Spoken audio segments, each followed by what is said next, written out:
Well, the warm weather is definitely here. We certainly felt it this past weekend. We know how to cool off as humans, but what about your pet?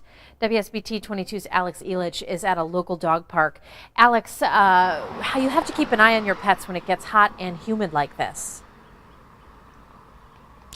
Yeah, that's right. And that's because dogs and cats don't sweat. And, obviously they can't tell you if they're overheating, but there are certain ways that you can prevent your pet from having heat stroke.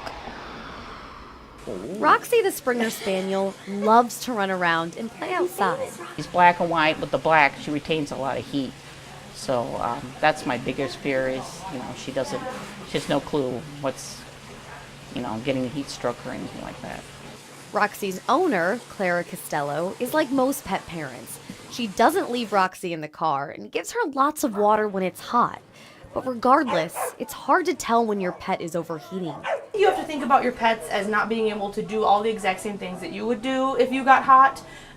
Dogs and cats actually don't sweat, so the only way that they can remove some of the excess body heat is by panting. That's only able to go so far. But there are signs your pet can show if they're having a heat stroke. Some kind of more of a spaciness to their behavior, or seeming like they're more lethargic, seeking out areas that seem like they're cooler.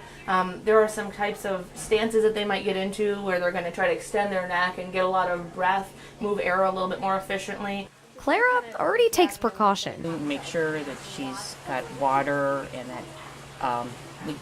that she's, under a cupboard. So. But being even more aware of your pet during a heat wave can't hurt. Heat stroke can happen really quickly in a way that you might not detect. If you are going to let them outside, you certainly should be watching them and checking in them frequently.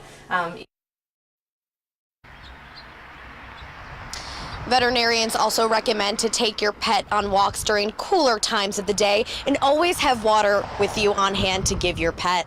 Live in downtown South Bend, I'm Alex Elich, WSBT 22 News.